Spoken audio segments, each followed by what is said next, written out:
अस्सलाम वालेकुम। आज मैं आपको बनाना सिखाऊंगी कीमा आलू, जो कि बहुत ही झटपट और बहुत आसानी से बन जाता है और हर किसी को पसंद होता है। मैंने लिया है यहाँ पे बीफ कीमा। आप चाहें तो मटन कीमा या चिकन कीमा भी ले सकते हैं।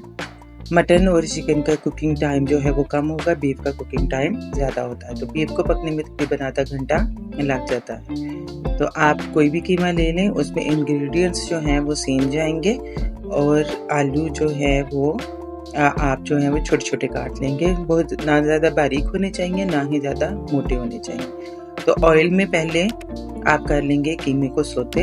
इसका जब कलर चेंज हो जाएगा तो फिर इसमें हम तमाम तर मसाले और बाकी के अज्जा शामिल कर देंगे। आलू अभी हम इस स्टेज पर नहीं डालेंगे, पहले हम पकने देंगे कीमे को, ताकि इसमें टमाटर और प्याज वगैरह जो है वो मिक्स हो जाएं। तो आप इसको अच्छी तरह से मिक्स करके ढक के धीमी आंच पे पकाएं जब तक कि ये सारी चीज़ें पक नहीं जाती। तकरीबन 20 मिनट के बाद इसको चेक करें, अगर कोई कमी लगे तो इसको मज़ीद 10 मिनट और पकाएं। तो ओवरऑल 30 मिनट में ये पक जाएगा।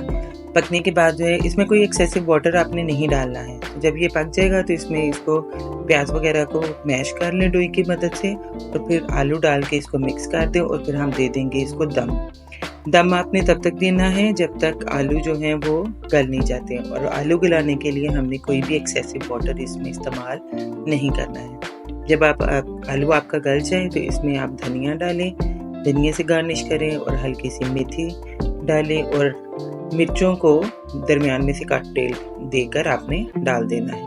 थोड़ी देर के लिए दम दें, मेथी का ऊपर से गार्निश करें और आपके कीमा आलू बेहतरीन से तैयार हैं। Take care, enjoy.